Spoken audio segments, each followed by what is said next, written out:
আমাকে ওই পাশে নড়াইল জেলার একটা থানা আছে নড়াগাতি, আর বলবো না পরিচয়, আবার এই নড়াগাতিরাই শুনবেন আবার ইউটিউবে।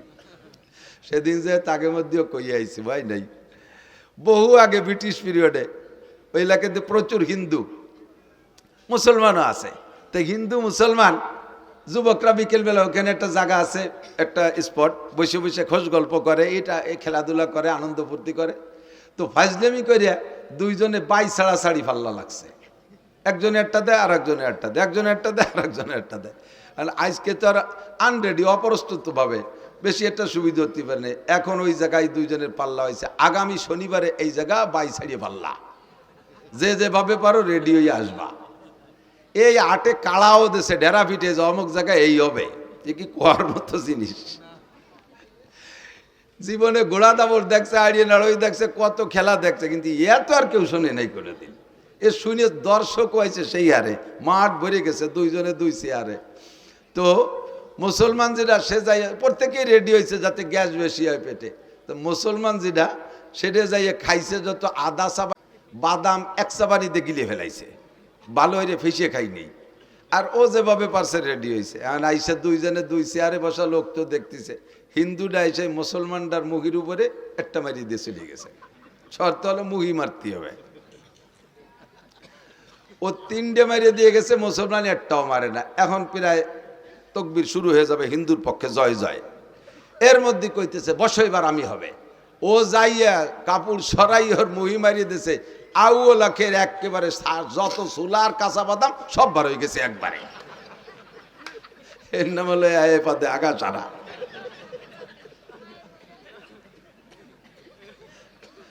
সারা জীবন বইয়া এত দরবেশে ইনকাম করছো, তাহাজ্জুদের টাকা কোনো তা ছাড়ো নাই, পায়ে গায়ের রক্ত পানি করে ইনকাম করছো, খরচ করছো কোন জায়গায় একটু কইয়ে যাও। কয় আল্লাহ গ্রামীণ ব্যাংকের কিস্তি দিছি, আশার কিস্তিতে সব, এই কথা কইস না, আশার কিস্তিতে দিছি, অমুক জায়গা সুদিয়ে দিন টাকাগুলো দিয়ে দিছি। আল্লাহ কয় নো টক বাটুস্কুত, কথা হবে না, পিঠে সালা বান্ধ,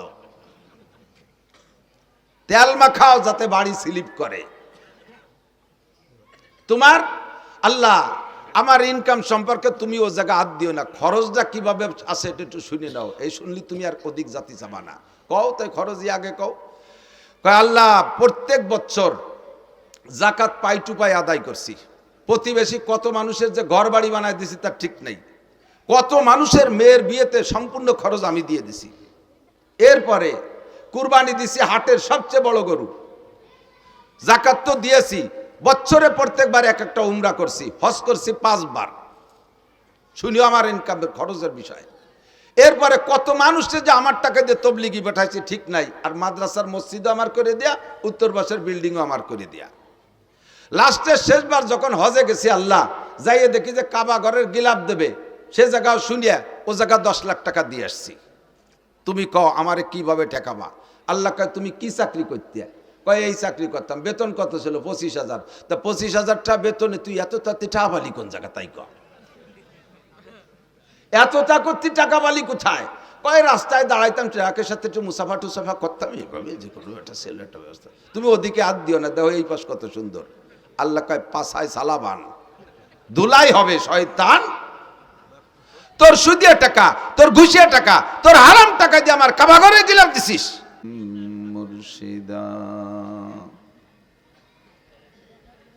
ونشهد أن لا إله إلا الله وحده لا شريك له ونشهد أن سيدنا وسندنا وحبيبنا وطبيبنا وطبيب قلوبنا ومولانا محمدا عبد الله ورسوله صلى الله تعالى عليه وعلى آله وأصحابه وبارك وسلم تسليما كثيرا أما بعد فأعوذ بالله من الشيطان الرجيم بسم الله الرحمن الرحيم من عمل صالحا من ذكر أو أنثى وهو مؤمن فلنحيينه حياة طيبة ولنجزينهم أجرهم بأحسن ما كانوا يعملون ثم قال الله تعالى من كان يريد حرث الآخرة نزد له في حرثه ومن كان يريد حرث الدنيا نؤته منها وما له في الآخرة من نصيب وقال محمد رسول الله صلى الله عليه وسلم أخلص دينك يكفيك العمل القليل سبحانك لا علم لنا إلا ما علمتنا إنك أنت العليم الحكيم رب اشرح لي صدري ويسر لي أمري واحلل عقدة من لساني يفقه قولي رب زدني علما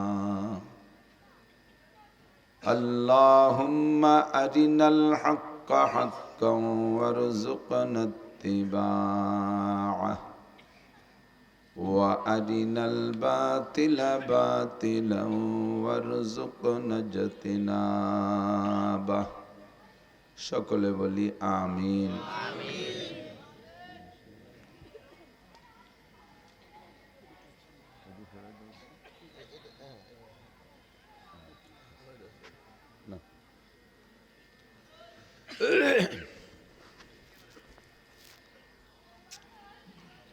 একটু দুরূদ শরীফ পড়ে নেই। আল্লাহুম্মা সাল্লি আলা মুহাম্মাদিন ওয়া আলা আলি মুহাম্মাদ কামা সাল্লাইতা আলা ইব্রাহিম ওয়া আলা আলি ইব্রাহিম ইন্নাকা হামিদুম মাজিদ।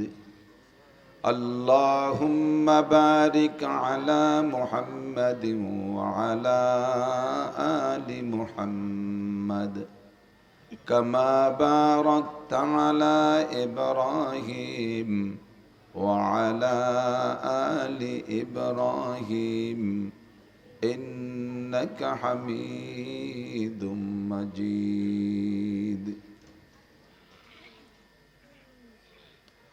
জামিয়ার বার্ষিক মাহফিলের সম্মানিত সভাপতি, মাদ্রাসার সুযোগ্য সুদক্ষ সাহেবে ইলম, সাহেবে আমল, সাহেবে আমানত, সাহেবে তাকওয়া, সাহেবে ফিকির হযরত মুহতামিম সাহেব হুজুর হাফিজাহুল্লাহ,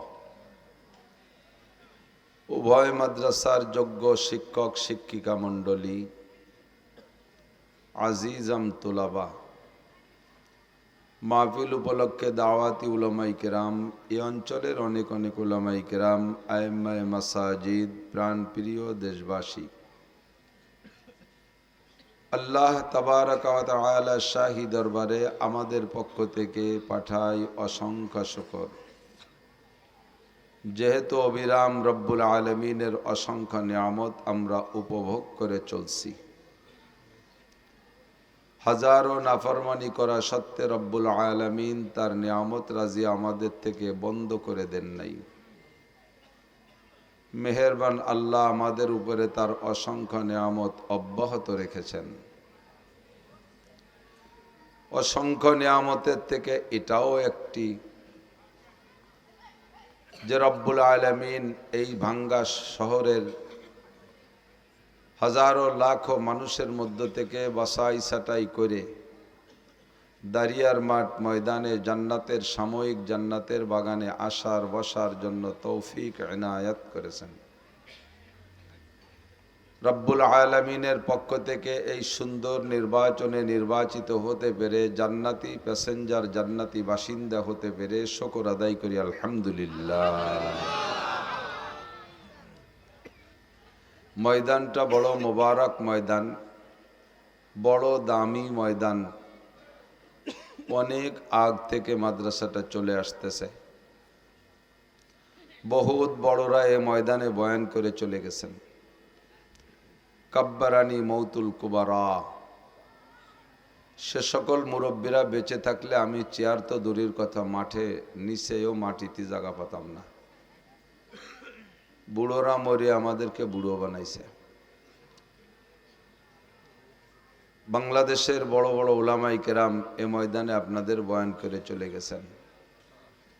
আশাবা সগীরা ওয়া আফনাল কাবীর কাদরুল গদাতে ওয়া মাররুল আশি। আমিও অনেকদিন আগে একবার এসেছিলাম, তখন আমার দাড়ি পাকে নাই। এখন দাড়ির বেশিরভাগই পেকে গেছে, বার্ধক্যে চলে আসছি। 56-57 বছর বয়স হতে লাগছে। 40-এর পরের থেকেই বার্ধক্য শুরু হয়। হঠাৎ করে শুনবে একদিন আমার মৃত্যু খবর, কেঁদে কেঁদে আসবে সবাই, দিতে শুধু কবর। এখন যেদিকে যাই সেদিকে অনেক দাওয়াত পাই। যেখানেই চা খাইতে নামলেও চার দোকানদারও বলে, হুজুর আমাকে একটা মাহফিল করে দেয়া যায়। সব সময় দাওয়াত আসতে থাকে। একটা দিন এমন হবে আর কেউ আমাকে দাওয়াত দেবে না। খবর শুনলে হয়তো সম্ভব হলে গিয়ে 3 মুঠ মাটি দেবে, আমাকে আর দাওয়াত দেবে না। সেই দিনটা কত নিকটে কেউই জানি না। ইন্নাল্লাহা ইনদাহু ইলমুস সাআহ। আল্লাহ পাক মানুষকে অনেক জ্ঞান বুদ্ধি বিবেক বিবেচনা দিয়েছেন, যেই জ্ঞান দিয়ে তারা mike, light, current, computer, rocket, বিমান, বাস, ট্রাক, অসংখ্য যানবাহন এবং যন্ত্রপাতি আবিষ্কার করেছে। মহাকাশে ভ্রমণ করে এমন কঠিন কঠিন যানবাহন তারা তৈরি করেছে, কিন্তু 5টা বিষয় তারা জানতে পারবে না কোনো দিন। একটা হলো ইন্নাল্লাহা ইনদাহু ইলমুস সাআহ, কিয়ামত কবে হবে, দুনিয়া ধ্বংস কবে হবে, এর ডেট তারিখ ইসরাফিল আলাইহিস সালামকে আল্লাহ জানাই দেয় নাই। 2 নম্বরে ওয়ায়ুনাজ্জিলুল গায়স, কোন মেঘে কবে কোন তারিখে বৃষ্টি হবে সুনির্দিষ্ট সময় কেউ বলতে পারবে না। 3 নম্বরে কোন নারীর পেটে সন্তান আছে, ইন্নাল্লাহা ইনদাহু ইলমুস সাআ ইউনাজ্জিলুল গায়স ওয়া ইয়ালামু মা ফিল আরহাম। কোন নারীর পেটে কয়টা সন্তান আছে, কন্যা না পুত্র, একমাত্র আল্লাহ ছাড়া কেউ বলতে পারবে না। ওমা তাদরি নাফসুম মাযা তাকসিবু গাদা, একটু পরে আগামীকাল বা একটু পরে কে কি ইনকাম করব, এটা আল্লাহ পাক ছাড়া কেউ জানে না। ওমা তাদরি নাফসুম বিআইয়ি আরদিন তামুত, আর কার কোথায় মরণ আছে এটাও কেউ জানে না। যার যেখানে মরণ আছে তাকে সেখানে যেতেই হবে। বুজুর্গানে দিন বলেন, দচিজা দমিরা কশদ জোরে জোর, একে আবদানা দেগার খাকে গোর। 2টা জিনিস মানুষকে তার গন্তব্যে নিয়েই ছাড়ে। একটা হলো রুজি আর রুটি, আর একটা হলো কবরের মাটি। যেখানে যার রুজি আছে তাকে সেখানে যেতেই হবে, যেখানে যার মরণ আছে তাকে সেখানে যেতেই হবে। মরণের হাত থেকে কেউ বাঁচতে পারে নাই, পারবেও না। কাজেই হায়াত নিয়ে আমাদের কোনো বড়াই নাই, হায়াতের কোনো গ্যারান্টি নাই, মরণের গ্যারান্টি শতভাগ। সকলের কাছে দোয়া চাই, সকলের জন্য দোয়া করি যে আল্লাহ পাক রব্বুল আলামিন অতদিন যেন আমাকে হায়াত দান করেন, যতদিন আমার দ্বারা তার দ্বীনের উপকার হবে এবং তার মখলুকের সেবা খেদমত হবে। এমন হায়াত চাই না যে হায়াতে আমার দ্বারা দুনিয়ায় দিন ও দুনিয়ার কোনো উপকার না হয়, এরকম বেকার হায়াত চাই না। তবে সুস্থতার সাথে, ইজ্জতের সাথে, প্রশস্ত হালাল রিজিকের সাথে দিনের সেবা খেদমত করতে পারি এমন হায়াত কামনা করি। যেন এভাবে আল্লাহ তাআলা আমাদের সুস্থতার সাথে, ইজ্জতের সাথে, প্রশস্ত হালাল রিজিকের সাথে লম্বা হায়াতে তয়বা দান করেন। সবাই বলি আমিন। আমরা ইবাদত বন্দেগি করি, এখানে যতক্ষণ বসে আছেন নীরবে চুপ করে বসে থাকলেও যতগুলি কথা, বিশেষ করে মাসআলা সংক্রান্ত যে জরুরি কথাগুলো উলামায়ে কেরাম বলে থাকেন, পরবর্তীতে আমল করব এমন নেক নিয়েতে বসে আছেন আর মাসালাগুলো শুনতে আছেন। প্রত্যেক এক একটা মাসালার বিনিময়ে বিশ্বনবী মুহাম্মদুর রাসূলুল্লাহ সাল্লাল্লাহু আলাইহি ওয়াসাল্লাম যেটা বলেছেন, খায়রুম মিন ইবাদাতি সিত্তিনা সানা, বেরিয়া লাগাতার বিরামহীন কাজা ছাড়া ধারাবাহিক একটানা 60 বছর নফল ইবাদত করলে যে নেকি তার চেয়েও বেশি নেকি। কথাটা শুনে খুব আশ্চর্য লাগলো, বিধায় খুশিতে সুবহানাল্লাহ পড়ছেন। এটাও বৃথা যাবে না, এর বিনিময়ে জান্নাতের মধ্যে একটা বিশাল ফলদার গাছ লাগানো হয়ে গেছে, আর একটা লাগানো হয়ে গেছে, হতেই আছে। সুবহানাল্লাহ। কাজে এই জায়গাটা বসে থাকাও নেকি, এখানে বসে থাকাও নেকি। খায়রুম মিন ইবাদাতি সিত্তিনা সানা, খয়ের ইসমে তাবজিলের সিগা উলামায়ে কেরাম বোঝে। অর্থ হলো, মাদ্রাসার ছাত্ররা থাকলে সরবলারা মনে রাখবে, আরবিতে অনেক শব্দ আছে, প্রত্যেকটা শব্দের সংজ্ঞা আছে, পরিচয় আছে। ইসমে ফাইল কাকে বলে, ইসমে তাবজিল কাকে বলে, সিফাতে মুসাব্বা কাকে বলে, ইসমে মুবালাগা কাকে বলে, এর প্রত্যেকটার পরিচয় আছে। তো ইসমে তাবজিল বলা হয় ওই সিগাই সিফাতকে যার ভিতরে মানায় মাজদারি সর্বোচ্চ পাওয়া যায়, অর্থাৎ মূল অর্থ, শব্দের একটা মূল অর্থ থাকে, এই মূল অর্থটা যেই শব্দের ভিতরে সর্বোচ্চ পাওয়া যায় তাকে ইসমে তাবজিল বলে। কি মানে? খায়রুম মিন ইবাদাতি সিত্তিনা সানা। লক্ষ্য করতেছেন আপনারা? একটা মাসালা শুনলে এবং শিখলে, আমল করলে পরে নেকি, যেটা হবে আমলের নেকি আলাদা। শুধু আমলের নিয়তে মাসালাটা শুনলে শিখলে আপনাকে আল্লাহ তাআলা 60 বছর নফল ইবাদতের চাইতে বেশি নেকি দান করবে। সাহাবাই কেরাম বললেন, মিনাইয়া আমালিন ইয়া রাসূলুল্লাহ, 60 বছর তো নফল ইবাদত কত প্রকার আছে, কোন নফল ইবাদত? তো হুজুর বললেন, সিয়ামুহা ওয়া কিয়ামুহা, একটানা 60 বছর নফল নামাজ ও নফল রোজা রাখলে যে নেকি, তার চেয়ে একটা মাসালা শুনলে শিখলে বেশি নেকি। বোঝেন নেকি, নেকির মর্যাদা। কদরে গওহর শাহ বেদানত ইয়া বেদানত শাহপরি, কদরে গওহর শাহ বেদানত ইয়া বেদানত জওহারি, কদরে গুলবুল বেদানত ইয়া বেদানত শাহপরি। নেকির মর্যাদা যে বোঝে সে নেকির জন্য পাগল হয়ে ছোটে, যে যার মর্যাদা বোঝে সে তাকে খোঁজে, যে বোঝে সে খোঁজে।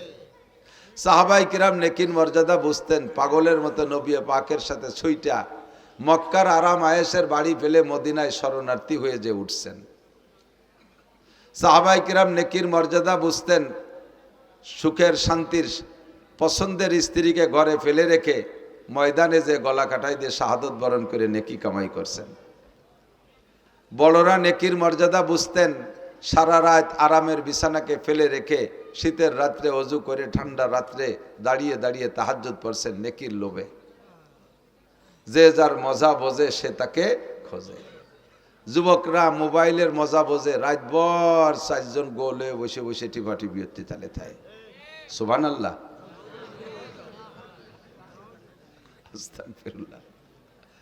যারা টেলিভিশনের মজা বোঝে চোখে পলক মারে না, দেখতেই থাকে। বিশ্বকাপের সময় দেখেছি রাত 2টার সময় ম্যাচ, তাও দেখি যে ব্যান ব্যান করতেছে টেলিভিশনের সামনে। 3টের ম্যাচ তাও মিস করে না, 4টের ম্যাচ তাও মিস করে না। শীতকালে খেলা হয়েছে রাত 5টায় ম্যাচ, কনকনে শীতের রাত্রে দাঁড়ায় দেখতেছে। তারা এর মজা বোঝে, ওখানে গিয়ে দাঁড়ায় দাঁড়ায় দেখে, ঠিক না? যে বিড়ির মজা বোঝে সে যত কষ্ট হোক একটা বিড়ি সংগ্রহ করেই ছাড়ে। আমি বিড়ির মজা বুঝিনি, আপনারা যারা খান না বোঝেন না। আমারও যদি বলা হয়, হুজুর যদি একটা বিড়ি স্টেজে বসে খান 1 লাখ টাকা দেবো, 1 লাখ টাকা দিলেও কি আমার এই জায়গায় বসে একটা বিড়ি খাওয়া সম্ভব? আমি এই জায়গার থেকে বিড়ি খাইয়ে বাড়ি যাওয়ার আগে বিড়ি বাড়ি চলে যাবে, এই দেন না যে টাওয়ার দাঁড়ায় রয়েছে, সারা বাংলাদেশে বিড়ি পৌঁছে যাবে। মৌলানা নাসির সাহেব দাঁড়িয়ে মাঠে স্টেজে বসে বিড়ি খাইছে। তোমরা যেন আবার আজকে এই ইউটিউবে শিরোনামে এই লিখে দিও না, এরা যে এত ফাজি লিখে জ্বালাই বস করাই কঠিন। যা লেখে থামবিলে তা বলার মতো না। কয়েকটা আছে তাজা গাঁজাখোর মিথ্যে কথা ইউটিউবার, শিরোনামে লেখছে একটা, অথচ তার কিচ্ছু ওয়াজের মধ্যে নাই। এমন একটা দেশে যায়, শিরোনামটা দেখে শ্রোতারা ওই ওয়াজটা শুনতে বাধ্য। দেখি হুজুর এই কথাটা কোথায় কইছে, দেখি কোন জায়গা কইছে, এই দেখি অত্যি শেষ পর্যন্ত তো শোনা হয়ে গেছে, ওনার ভিউ হয়ে গেছে, ফাঁকে যে কথা দিয়ে লেখছে সে কথা কোথাও নেই। তোমাকে আমি ক্ষমা করব না, কিয়ামতের ময়দানে তোমাকে আমি ধরব, এবং তুমি একজন মিথ্যাবাদী, তোমার শাস্তি কি হবে তুমি জেনে নাও। জাহান্নামের আগুনের মধ্যে পুড়বা, আর লাগামের ভিতর দিয়ে আগুনের বিষাক্ত ছুরি ঢুকই দিয়ে কান পর্যন্ত ফাড়বে, আবার ওই পাশের থেকে বাম পাশে ঢুকই দিয়ে ফাড়তে থাকবে, এই পাশ ঠিক হয়ে যাবে। লক্ষ লক্ষ কোটি কোটি বছর তোমার লাগাম ফাড়বে। আমি যতক্ষণ ক্ষমা না করবো, আল্লাহ ক্ষমা করবে না। এই আমার যারা একান্ত আছো, তোমরা এই কথাগুলো ছেড়ে দিও, যাতে ওই সরসুরটাগুলো সাইজ হয়ে যায়। এত বড় আজে বাজে। মাজলিসু ফিকহিন খায়রুম মিন ইবাদাতি 60 সানা। লাগাতার 60 বছর নফল নামাজ আর নফল রোজা কয়জনে রাখতে পারি? আছেন নাকি এর মধ্যে কেউ? 60 বছর বিরামহীন। এবং খয়ের মানে ভালো, বেশি। এ বেশি আরবিতে কিছু কিছু সংখ্যা আছে, বাংলায়ও আছে, যে সংখ্যাগুলো নির্ধারিত সংখ্যা বোঝানোর জন্য বলে না, এ তো অধিক বোঝানোর জন্য, যাকে বলে আরবিতে বলা হয় আদদে কাসির, অধিক সংখ্যা বোঝানোর জন্য। মূলত যে সংখ্যা বলছে ওইটা না। যেমন লাইলাতুল কদর খায়রুম মিন আলফি শাহর, সবে কদরে এক রাত ইবাদত করলে 1000 মাসের চাইতে বেশি নাকি? 1000 মাসের চাইতে, এখানে 1000 মানে 1000 না, হাজার হাজার মাস ইবাদতের চাইতে বেশি। বলি সুবহানাল্লাহ। বাংলায় এরকম সংখ্যা বলে। আপনার বাড়ি মেহমান আসার কথা 5 জন, ঘটনাক্রমে মেহমান চলে এসেছে 10 জন। রিসিপশনে বসতে দিয়েছেন, ডাইনিং টেবিলে বা দস্তারখানে বসতে দিয়েছেন। ঘরের থেকে মহিলা বলতেছে তাড়াতাড়ি পুরুষকে খাওয়াই বিদায় দেন, মহিলারা আছে তাকে খাওয়াতে হবে। আপনি একবার ঘরে যান, একবার ওই জায়গায় আসেন, একবার ঘরে যান, একবার ওই জায়গায়, জগ গিলাস থাল প্লেট কিচ্ছু আনেন না। মহিলা কাছে তাড়াতাড়ি খাওয়াই দেন, তুই আমাকে ঝামেলা আছে। আরে কি কচু খাবো, 14-20 মেহমান আইছে, 14-20 মানুষ আছে। 14-20 কয়জন হয়? 280 জন না? তে জায়গা কি 14-20 কওয়া উদ্দেশ্য নাকি? তার মানে সীমা লঙ্ঘন করছে, বেশি আইছে, পরিমাণের চাইতে বেশি আছে, একে বলে আদদে কাসির। আল্লাহ পাক রব্বুল আলামিন এবং নবী আলাইহিস সালাম এরকম শব্দ সংখ্যার দিক দিয়ে ব্যবহার করেন। খায়রুম মিন ইবাদাতি 60 সানা। একটা মাসালা শুনলে শিখলে 60 বছর নফল নামাজ ও রোজার চাইতে বেশি নাকি? বলেন সুবহানাল্লাহ। আল্লাহ, আমার এই জায়গায় একটু কনফিউশন ছিল, একটু অভিযোগ ছিল যে 60 বছর নফল নামাজ আর রোজা কত বিশাল নাকি, একটা মাসালার দাম তার চেয়ে বেশি হবে কেন? এরকম কি মাসালা আছে? তো পরে খুঁজে পেলাম অবশ্যই এরকম মাসালা আছে। ভালো করে বোঝেন, কিয়ামতের ময়দানে আল্লাহর কসম, উলামায়ে কিরাম সাক্ষী, কোন পাবলিককে আল্লাহ জিজ্ঞেস করবে না তাহাজ্জুদ পড়েছো, ইশরাক পড়েছো, আওয়াবিন পড়েছো, সাহস পড়েছো, শবে বরাতে নফল নামাজ পড়েছো, শবে কদরে নফল নামাজ পড়ছো, আইয়াম বিজের নফল রোজা রাখছো, শবে বরাতে রোজা রাখছো, মুহররমের নফল রোজা রাখছো। কোন নফল ইবাদত সম্পর্কে কেউকে জিজ্ঞাসা করা হবে না, কিন্তু কিয়ামতের ময়দানে ফরজ সম্পর্কে জিজ্ঞাসিত হবেন।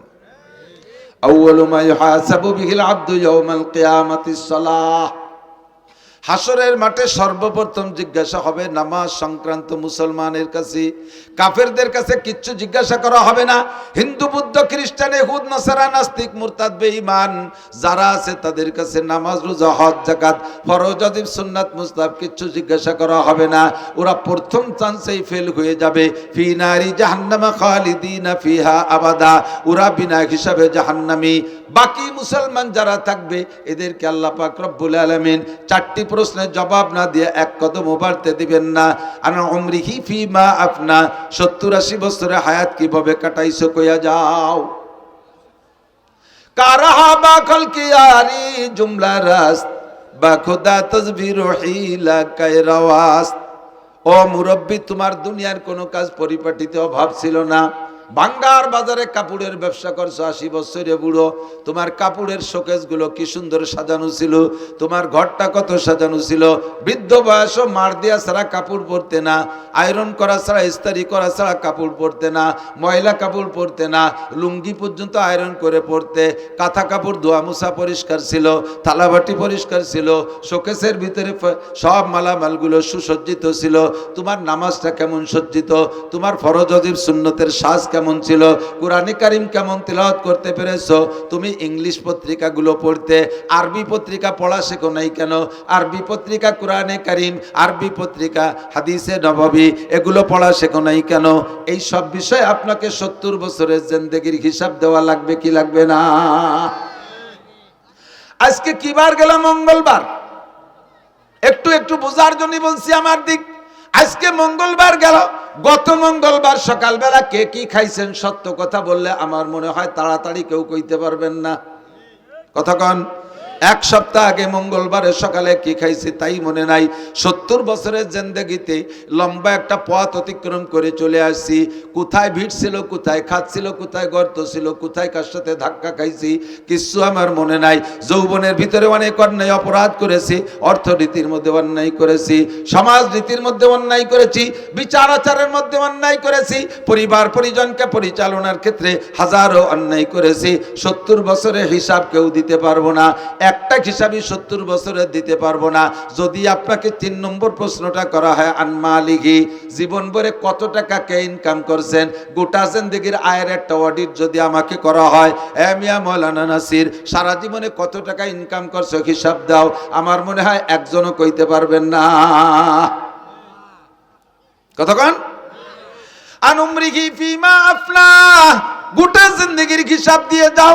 2 নম্বরে আনশাবাবিহি ফিমা আবলা, যৌবনকাল কিভাবে অতিবাহিত করেছো বলে যাও। এই গোটা জিন্দেগির মধ্যে ভেরি ভেরি ইম্পর্টেন্ট টাইম হলো যৌবনকাল। যৌবনকালের হিসাবটা এজন্য নেওয়া হবে কারণ যৌবনকালে ভালো বেশি করা যায়, মন্দ বেশি করা যায়। কতক্ষণ? যৌবনকালে রাত 2টা 3টের সেই ফুটবল খেলার ম্যাচ সারা রাত দাঁড়িয়ে দাঁড়িয়ে যেমন দেখা যায়, ইচ্ছা করলে তেমনই যৌবনকালে শেষ রাত্রে উইটা ঠান্ডা পানি দেওয়া গোসল যেটা প্রয়োজন আদায় করে রাতের বাকি অংশ দাঁড়ায় দাঁড়ায় তাহাজ্জুদ পড়া যায়। যৌবনকালে ইচ্ছা করলে বাইসাইকেল চালায় কাশিয়ানির ওড়াকান্দি ঠাকুর বাড়ি যাওয়া যায়। যৌবনকালে ইচ্ছা করলে ভাঙ্গার থেকে বাইসাইকেল চালাইয়া ইস্তেমার ময়দানে যাওয়া যায়, সরমুনের ময়দানে যাওয়া যায়। যৌবনকালে ইচ্ছা করলে প্রত্যেক সপ্তাহে হিন্দুদের সাথে দূর সফরে যে একটা পূজা পাঠে অংশগ্রহণ করা যায়। যৌবনকালে ইচ্ছা করলে প্রত্যেক মাসে মুফতি আব্দুল গফফার সাহেবের মুখে বলা হয় নগরকান্দা ইসলাহি মজলিসে অংশগ্রহণ করা যায়। কথা বলেন, যায় কি যায় না? যৌবনকালে অন্যায়ও বেশি করা যায়, ন্যায়ও বেশি করা যায়। এই যৌবনকালটা হলো জীবনের মূল সময়, মূল্যবান সময়। এইটা সম্পর্কে জিজ্ঞাসা করা হবে। বার্ধক্য এসে গেলে, বৃদ্ধ হয়ে গেলে, এনি ম্যান এভরিবডি, প্রত্যেকটা মানুষের মন দুর্বল হয়ে যায়, গুনাহ করার এনার্জি থাকে না, গুনার কোনো শক্তি থাকে না, ঠ্যাং একটা কবরে চলে যায়, চাকা একটা পাংচার হয়ে যায়। দিনের বেলা আগে সূর্যের আলো কি বলা হয়, দিনের বেলা আগে চোখে এত পাওয়ার ছিল, দিনের বেলা আকাশে তারকা দেখতো। এখন বৃদ্ধ হয়ে যাওয়ার কারণে রাতের বেলা আকাশে চাঁদটা দেখতে পারে না। যৌবনকালে লোহা খাইলে পানি হয়ে পিছন দিয়ে বেরোয় যাইতো, বৃদ্ধ হয়ে যাওয়ার পরে এখন পানির মতো কোনো খাবার খাইলে, পানি যাও খাইলেও যেমন খায় তেমনই পিছন দিয়ে বেরোয় যায়, পেটে শক্ত হয় না। কথা কন ঠিক কি ঠিক না? এ হলো যৌবন আর বার্ধক্যের পার্থক্য।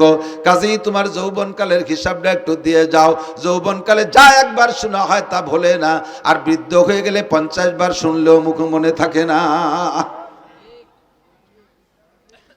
আনমালিহি মিন আইনা ইকতাসাবা ফিমা আনফাকা, 3 নম্বর প্রশ্নের জবাব না দিয়া একজন পড়তে বছরের সামনে বাড়তে পারবে না। 3 নম্বর হলো আনমালিহি মিন আইনা ইকতাসাবা ফিমা আনফাকা। এই কথাগুলো বহুবার শুনেছেন, বহুবার শুনেছেন। জবানের পার্থক্যের কারণে কখনো কখনো কোনো কথা অন্তরের মধ্যে জায়গা পায় বেশি। আমার কথা অন্তরে, আজকের এই কথাগুলো আমি বললে ভিতরে নাও ঢুকতে পারে। হুবহু এই কথাগুলো মুফতি আব্দুল গফফার সাহেব হুজুর, ইসমাতুল্লাহ কাসেম সাহেব হুজুর দামাত বরকাতুহু আলিয়া, উন্ডা বললে কথাটা আপনার ভিতরে গ্রহণযোগ্যতা বেশি পাইতে পারে। বড় মানুষে কথা বলছে। আবার আমাদের থেকে ছোট ছোটরা কথাগুলো শোনায় গেছে, আপনি গুরুত্ব দেন নাই, হয়তোবা আমার মুখের কথাটা আপনার মধ্যে হিট করতে পারে, এই জন্য পুনরাবৃত্তি করি। আল্লাহ বলেন ওয়াযাক্কির ফাইন্না যিকরা তানফাউল মুমিনিন, একই কথা বারবার বলো।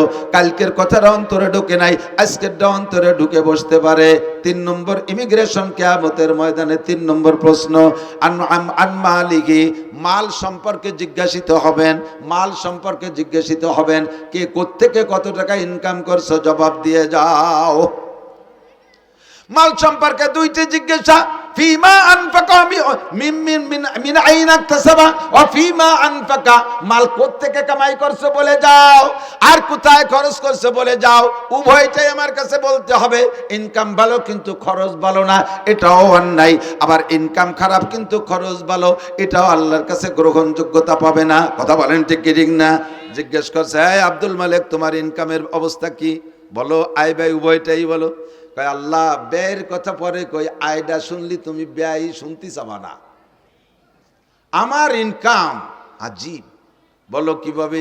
কয় শেষ রাত্রি উঠে তাহাজ্জুদের নামাজ পড়ছি, এরপরে 12 তাসবিহ পালন করছি, দোয়া করছি, মুনাজাত করছি, ফজরের আজান দেশে ঘরে সুন্নত পড়া সুন্নাত, সুন্নত ঘরে পড়া সুন্নাত, এবং সূরা কুলিয়া এবং কুলহু দিয়ে পড়া সুন্নাত, এভাবেই সারা জিন্দেগি আমল করছি। ফজরের নামাজ জামাতে পড়া 2.5 ঘন্টা দাওয়াতের মেহনত করছি মহল্লায়। কাজগুলো শুনেন কেমন সুন্দর আব্দুল মালিকের। এরপরে ইশরাকের নামাজও পড়ছি, তারপরে বাসায় আইসা আধা পারা কোরআন শরীফ তেলাওয়াত করছি। এরপরে স্ত্রী যা রান্না করছে সুন্নতি তরিকায়, বাল বাচ্চা নিয়ে এক দস্তারখানে এক প্লেটে বসে খানা খাইছি। খানা খেয়ে এরপরে রিক্সা ভ্যান খান নিয়ে বেরোইছি। রাস্তায় বেরোনোর পরে যাকে পাইছি, যেই বলছে প্রস্তাব দিয়েছে তাকে উঠেছি, কোনো ভাড়া টাড়া কন্ট্যাক্ট করি নাই। নেমে যাওয়ার পরে খুশি হয়ে যা দেশে তারপর কনাত করেছি। যখনই জোহরের আজান দিয়েছে আর প্যাডেল মারি নাই, যাত্রীদের সাথে কন্ট্যাক্ট করতাম, বাইরে তোমার গন্তব্যে পৌঁছে দেবো, তবে আজান হইলে কিন্তু নামাজ না পড়ে আর একটা কদম সামনে বাড়বো না। এমন করে আল্লাহ সারা জিন্দেগি নামাজের মধ্যে কোনো ত্রুটি করি নাই। আজান হইলে আর ভ্যান চালাই নাই। মাগরিবের নামাজ পড়া পাইলে অ্যাক্টিভ দিছি, না পাইলে বাসায় চলে আসছি।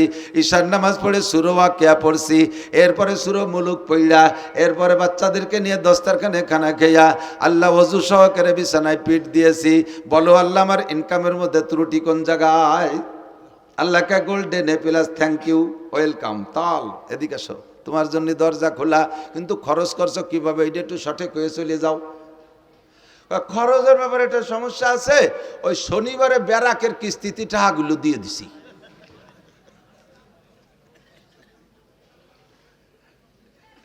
বাংলায় কয় একে পাদে আগা সারা। বাংলা বোঝেন? মাঝে মাঝে রাত তো বেশি হয়ে গেছে, একটু রস না দিলে অনেকের ঘুম এসে যায়। আমাকে ওই পাশে নড়াইল জেলার একটা থানা আছে নড়াগাতি, আর বলবো না পরিচয়, আবার এই নড়াগাতিরাই শুনবেন এবার ইউটিউবে। সেদিন যে তাকে মধ্যেও কই আইছি ভাই নাই, বহু আগে ব্রিটিশ পিরিয়ডে ওই এলাকাতে প্রচুর হিন্দু মুসলমানও আছে। তো হিন্দু মুসলমান যুবকরা বিকেলবেলা ওখানে একটা জায়গা আছে, একটা স্পট, বসে বসে খোঁজ গল্প করে, এটা এই খেলাধুলা করে, আনন্দ ফুর্তি করে। তো ফাজলামি করিয়া দুইজনে বাই ছাড়া ছাড়ি ফাল্লা লাগছে। একজনে একটা দেয় আর একজনে একটা দেয়, একজনে একটা দেয় আর একজনে একটা দেয়। আর আজকে তো আর আনরেডি, অপ্রস্তুতভাবে বেশি একটা সুবিধা হতে পারে না। এখন ওই জায়গায় দুইজনের পাল্লা হয়েছে, আগামী শনিবারে এই জায়গা বাই ছাড়িয়ে পাল্লা, যে যেভাবে পারো রেডি হয়ে আসবা।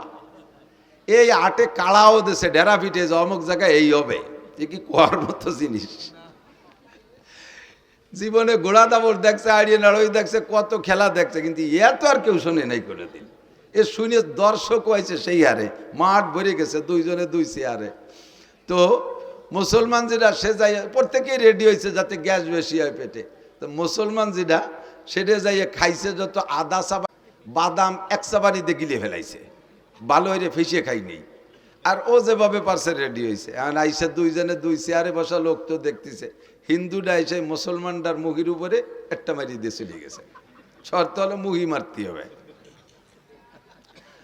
ও 3টে মারিয়ে দিয়ে গেছে, মুসলমান একটাও মারে না। এখন প্রায় তকবির শুরু হয়ে যাবে, হিন্দুর পক্ষে জয় জয়। এর মধ্যে কইতেছে বসো এবার আমি হবে। ও যাইয়া কাপড় সরাই ওর মুহি মারিয়ে দিয়েছে। আউ লাখের একেবারে যত সুলার কাঁচা বাদাম সব বার হয়ে গেছে একবারে। এর নাম হলো আয়ে পদে আগা ছাড়া।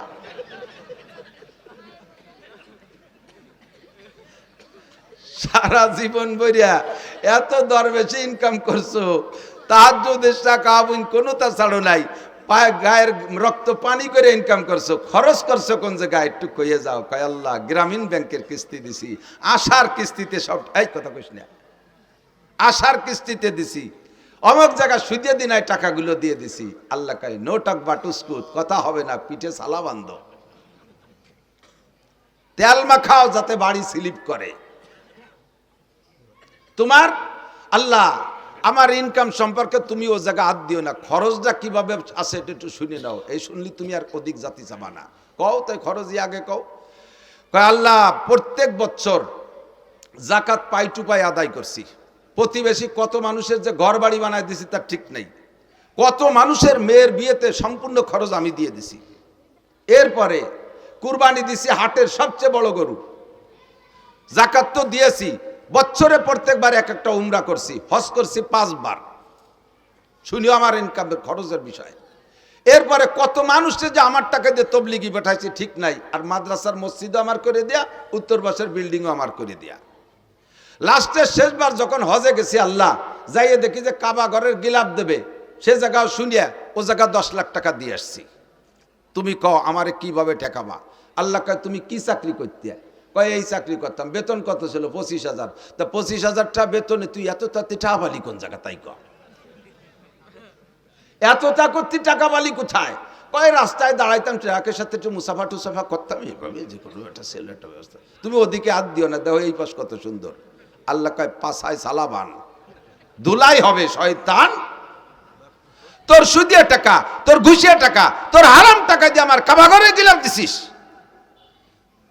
আমার দিন তোর মতো হারাম খোরের কাছে ঠিকানা। আমার দিন আমি চালাবো। ইউরিদুনা লিউতফিউ নূরাল্লাহি বিআফওয়াহিহিম আল্লাহু মুতিম্মু নূরিহি ওয়ালাউ কারিহাল কাফিরুন। আল্লাহু আকবার। আমার ধর্মের বাতি নিবানোর জন্য কেউ চেষ্টা কম করে নাই। ইহুদ নাসারা হিন্দু বৌদ্ধ খ্রিস্টান সকলেই আমার ধর্মের বাতি নিবানোর চেষ্টা করেছে। চেরাগে রাখেই জাতবার ফরুজাত কাছে কাস্তাব জানাদের শেষ বসুজাত। ধর্মের বাতি নিবানোর বহুজনের চেষ্টা করেছে, আমার ধর্মের বাতি আমি জ্বালাইছি। আমার ধর্মের বাতি জ্বালানো বাতি তেল আমি দেই। ওই বাতিরে নিবাইতে আসলে তার দাড়ি মুখ মাথা সব পুড়ে আগুনের সারকার হয়ে যায়। আমার ধর্মের বাতি কেউ নিবাইতে পারে নাই, পারবেও না। তোর ঘুষকা টাকা দিয়ে ধর্মের বাতি জ্বালাইতে বলছে কে? তোর সুদের টাকা দিয়ে আমার ধর্মের বাতি জ্বালাইতে বলছে কে? শয়তান। তোর ইনকামের টাকা আমি চাই নাই। মিন আইনাকতাসাবা ফিমা আনফাকা। ঢাকায় গেলে রিকশা চালাইতে চালাইতে কিছুদিন পর ঢাকার প্রাণ কেন্দ্রে 10 তলা দালান। টাকাটা কোত্থেকে পাইলে একটু আমার কাছে জবাব দিয়ে যাও। 4 নম্বর প্রশ্ন, মাদা আমিলা বিমা আলিমা। ও মুসলমান, এই 2 দিন ব্যাপী মাহফিলের থেকে উলামায়ে কেরামের কাছ থেকে কম কথা শোনো নাই। জীবনে বহু মাহফিল থেকে আল্লাহু আকবার। আমার মনে হয় যে কোনো একজন বক্তার সম্পূর্ণ বয়ান যদি ইউটিউবে থেকে কালেকশন করে শোনেন, তাহলে ব্যক্তি জীবন থেকে নে জন্ম থেকে নে মরণ পর্যন্ত সুন্দর একটা জীবন ব্যবস্থা ওই বয়ানের মধ্যে থেকে সংগ্রহ করতে পারেন। আমি যত বয়ান করি আমার একটা খেয়াল রাখি যে এক জায়গায় একই কথা বারবার বললে মানুষের চর্বিত চর্বণ মনে করবে। তবে সেই বইতে যে আসল কথাগুলো বলবো না তা না, একেবারে বিবাহ শাদী থেকে নিয়ে মরণ পর্যন্ত ধারাবাহিক মানব জীবনে যেখানে যা লাগবে সব কথাগুলো আল্লাহর রহমতে বলা আছে। ইউটিউবের ভিতরে শুনবেন, দেখবেন। আদর্শ মুসলিম পরিবার সদস্য হুজুরের লেখা একটা বই আছে, বইয়ের মধ্যে যা আছে আমার বয়ানের মধ্যে হুবহু তাই আছে। ব্যক্তি জীবন কিভাবে চলবেন, রাজনীতি কিভাবে করবেন, খেত খামার কিভাবে করবেন, জেনারেল পড়াশোনা কিভাবে করবেন, বিবাহ শাদী কিভাবে করবেন, দাম্পত্য জীবন কিভাবে কাটাইবেন, নামাজ কেমন করে পড়বেন, নামাজের মধ্যে কঠিন কঠিন টুকিটাকি মাসালা আছে, এগুলো নষ্ট হওয়ার কারণে কি সমস্যা, রোজা কিভাবে রাখবেন, হজের মশালাগুলো সব বলা আছে। এই বয়ানগুলো আপনারা বয়ান মাঠ থেকে শুনেছেন। আল্লাহ পাক জিজ্ঞেস করবে মাদা আমিলা বিমা আলিমা। এতদিন পর্যন্ত যা শুনেছো এরপর আমল কতটুকু করছো বান্দা একটু বলে যাও। জবাব দিতেই হবে, জবাব না দিয়ে সামনে বাড়া যাবে না। যা বলতে চাইছি, আমার আপনার জিন্দেগিতে যত ইবাদত বন্দেগি করি না কেন, আউয়ালু মা ইউহাসাবু বিহিল আবদু ইয়াউমাল কিয়ামাতিস সালাহ। হাসরের মাঠে সর্বপ্রথম জিজ্ঞাসা হবে নামাজ। একটু জোরে বলেন কি? সবাই বলছেন কি? নামাজ কি? নামাজ সম্পর্কে জিজ্ঞাসিত হব। বলেন নামাজ সম্পর্কে জিজ্ঞাসিত। বলছেন তো সবাই বলছেন তো? আমালাইনিল্লাল বালাগ, শেষ, আমার দায়িত্ব খালাস। কিয়ামতের ময়দানে আপনাকে আল্লাহ জিজ্ঞেস করবে নামাজ পড়িস নাই কেন? আপনি বলেন আল্লাহ আমরা কত ভালো মানুষ তুমি জানো না? এই হুজুরকে ডাকিয়ে নিয়েছি মোটা টাকা দিয়ে, এত বড় বড় হুজুর, আল্লাহ মাতু দাহার কুমকুমাতু নারকেলা গাছের থোড়, হাওড়ার ব্রিজ, তাল গাছের গোড়া, বাজারে মোড়া, রইসু সায়াতিন, আন্তর্জাতিক ক্ষতি সম্পন্ন কত তাই দিয়ে পোস্টার ভরি ফেলাইছে। সেই হুজুররা এসে দুনিয়ার গাল গপ পরে চলে গেছে, কোনোদিন নামাজের কথাটা কইনি। যদি একবার কইতো তাহলে নামাজটা ভরি আমরা ছাড়ি। হুজুরকে অ্যাটাক করবেন, আমাকে ধরবেন, এই হুজুরা নামাজের কথা বলে নেই। সেদিন আল্লাহ বলবে আমাকে, এ মৌলানা খালি খাইয়ে দিয়ে পয়সা নিয়ে চলে এসেছো নাকি, নামাজের কথা কইস নাই কেন? আমি বলে আল্লাহ অবশ্যই বলছি। তুমি বিশ্বাস না হয় ওর আমল নামা দেখো। এবার আমল নামা খুলে দেখবে, তার ভিতরে অডিও ভিডিও সব আছে। মা ইয়ালফিজু মিন কাউলিন ইল্লা লাদাইহি রাকিবুন আতীদ। মুখ থেকে যে কথাটা বের করবেন, অন্তরে হাজারো খারাপ কুকল্পনা করলে আল্লাহ ফেরেশতাদেরকে আমল নামায় লিখতে দেয় না। মনে মনে বিশাল বিশাল প্ল্যান করছেন, একেবারে ডোনাল্ড ট্রাম্পের মেয়ে বিয়ে করবেন, তারে যে মাথা ফাটায় ফেলে দেবেন, এগুলো মনে মনে কল্পনা করছেন। যতক্ষণ মুখে উচ্চারণ করবেন না ততক্ষণ পর্যন্ত লেখা হবে না। আর যে কথা মুখ দিয়ে বের করবেন সঙ্গে সঙ্গে লেখা হবে। কাজেই আপনি কিয়ামতে আমারে অ্যাটাক করতে পারবেন না। আমি সবাই রিদে বলাই দিছি, মুখ দিয়ে বলে ফেলাইছেন, আপনার আমল নামায় লেখা হয়ে গেছে। কিয়ামতের মাঠে সর্বপ্রথম জিজ্ঞাসা হবে নামাজ। নামাজের প্রশ্নে যে জবাব দিয়ে পার হয়ে যেতে পারবে, ওর কোন জায়গায় কোনো ঠেক হবে না।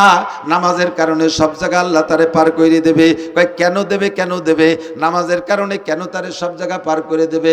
আল্লাহ পাক বলেন, নামাজ যে ব্যক্তি সঠিকভাবে পড়ে সে কোনো অন্যায় করে না। ইন্নাস সালাতা তানহা আনিল ফাহশাই ওয়াল মুনকার ওয়ালা যিকরুল্লাহি আকবার।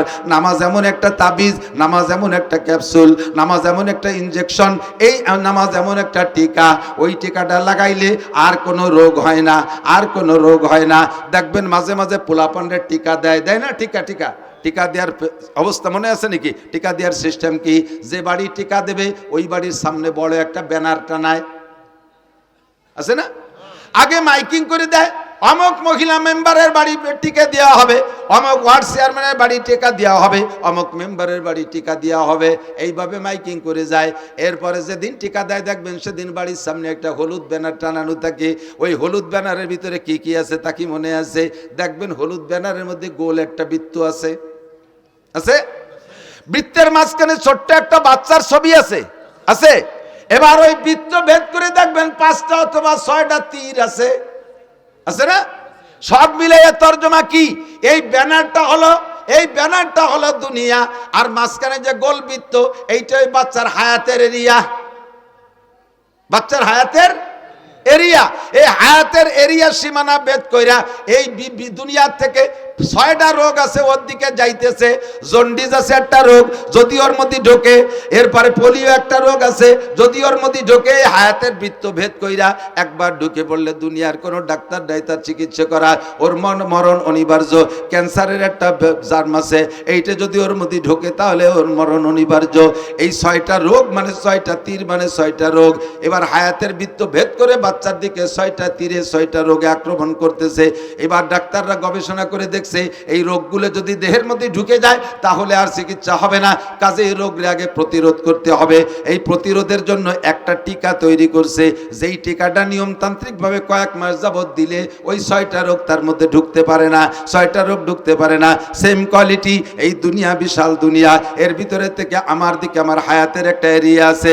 হায়াতের এরিয়া বাউন্ডারি ভেদ করে আমার দিকে রোগগুলো ঢোকার চেষ্টা করতেছে 6 দিক দিয়া। জোরে বলেন কয় দিক দিয়া? 6 দিক দিয়ে। ব্যক্তি জীবন, পারিবারিক জীবন, সামাজিক জীবন, অর্থনৈতিক জীবন, রাজনৈতিক জীবন, আন্তর্জাতিক জীবন। ব্যক্তি জীবন দিয়ে রোগ, পারিবারিক জীবনের রোগ, সামাজিক জীবনের রোগ, অর্থনৈতিক জীবনের রোগ, রাজনৈতিক জীবনের রোগ, আন্তর্জাতিক জীবনের রোগ। এই 6টা রোগ আমার দিকে ঢোকার চেষ্টা করে। এই 6টা রোগ যদি ঢোকে তারপরে হাজার হাজার রোগ ভিতরে তৈরি হয়, হাজার রোগ তৈরি হয়। এবার এই 6টা জীবনের রোগকে ঠেকানোর জন্য আল্লাহ পাক একটা টিকার ব্যবস্থা করেছেন। ওই টিকাটার নামই হলো নামাজ। আল্লাহ বলেন, আকিমিস সালাতা তারাফাইন নাহারি ওয়া যুলাফাম মিনাল লাইল ইন্নাল হাসানাতি ইউযহিবনাস সাইয়্যাত যালিকা যিকরা লিয-যাকিরিন। উতলু মা উহিয়া ইলাইকা মিনাল কিতাব ওয়া আকিমিস সালাহ ইন্নাস সালাতা তানহা আনিল ফাহশাই ওয়াল মুনকার ওয়া লাযিকরুল্লাহি আকবার। আল্লাহর কসম, তার 99 নামের কসম, তার ইসমে জাতের কসম দিয়ে বলি, যদি কোনো ব্যক্তি সঠিকভাবে নামাজ পড়ে, অরিজিনালি কোনো ব্যক্তি যদি নিয়মতান্ত্রিকভাবে নামাজ পড়ে, ওই নামাজি ব্যক্তিকে নামাজে তারে ঘুষের থেকে ফিরাইতে বাধ্য হয়, সুদের থেকে ফিরাই তারে, জিনার থেকে ফিরাই তাকে, মদের থেকে ফিরাই তাকে, গাজার থেকে ফিরায় তাকে, বেপর্দা থেকে ফিরায়, আইলঠেলা থেকে ফিরায়, জালদলিল থেকে ফিরায়, মিথ্যা সাক্ষী থেকে ফিরায়, মিথ্যা মামলা থেকে ফিরায়, মাপে কম দেওয়া থেকে ফিরায়, মাপে বেশি আনা থেকে ফিরায়, মালে ভেজাল দেওয়া থেকে ফিরায়, ফরমালিন মিশনি থেকে ফিরায়, দুধে পানির দিকে দেওয়া থেকে ফিরায়, আরে মুখের গুণা থেকে ফিরায়, অকথ্য ভাষায় গালাগালি করতে দেয় না, কুদৃষ্টির থেকে ফিরায়, কাণ্ডে খারাপ জায়গা থেকে ফিরায়, হাতরে খারাপ জায়গা থেকে ফিরায়, শরম রাগে অবৈধ জায়গা থেকে ফিরায়, পা দুটোকে হারাম জায়গা যাওয়ার থেকে ফিরায়। যত অন্যায় আছে সমস্ত অন্যায় থেকে এই ফিরানোর মাত্র একটা তাবিজের নাম হলো নামাজ। এই নামাজ হলো ফরজ নামাজ। একটু জোরে বলেন কি নামাজ? এক ওয়াক্ত ফজরের 2 রাকাত ফরজ নামাজের দাম, ফজরের 2 রাকাত ফরজ নামাজের দাম কত? সারা জীবন 60 বছর নফল নামাজ আর নফল রোজা না। যদি কেউ রে আল্লাহ 60 লক্ষ বছর হায়াত দেয়, 60 লক্ষ বছর নফল নামাজ আর নফল রোজা রাখলে যেই নাকি ফজরের 2 রাকাত নামাজের দাম তার চাইতে বেশি। এবার আমি ওখান থেকে মশালা বের করছি, এদিক তাকান। একটা মশালার দাম 60 বছর নফল নামাজ ও রোজার চাইতে বেশি কেন? কারণ নফল তো সারা জীবনের নফলের দাম ফরজের সমান হবে না। আবার বহু মুসলমান আছে যাদের একটা মশালা না জানা থাকার কারণে, ছোট্ট পিন সাইজের একটা মশালা না জানা থাকার কারণে জিন্দেগির বহুত ফরজ নামাজ নষ্ট হয়ে গেছে। আমার দিক জিন্দেগির বহুত ফরজ নামাজ নষ্ট হয়ে গেছে। ভেরি ইম্পর্টেন্ট একটা মশালা আপনাদের জন্য আমি সংগ্রহ করছি। এই মশালাটার দাম আপনি নিজেই জবাব দেবেন। ওই মশালাটা না হওয়ার কারণে, সঠিক না জানা থাকার কারণে ফরজ নামাজ নষ্ট হয়েছে। আর 2 রাকাত ফরজ নামাজের দাম 60 লক্ষ বছর নফল নামাজের চাইতে বেশি। কথা বলুন ঠিক কি ঠিক না? এবার সেই মশালাটা কি মশালা? আপনি ইমামের পিছনে নামাজ পড়েন। আমি তো একটা দাড়ি যখন গজাইছে, নিতান্ত গরিব বাপের ছেলে ছিলাম আমি। এখনো পর্যন্ত আমার আব্বার রেখে যাওয়া যা আছে তার থেকে 1 ইঞ্চি জমিও আমি ভাগে পাইনি। আব্বার ইনকাম থেকে আমি একখান ভাঙ্গা টিন, একখান ফুটো থালও ভাগে পাইনি। ছোট্ট একটা সংসারের আমরা সন্তান ছিলাম। আমার আব্বা গরিব মানুষ কৃষক ছিলেন।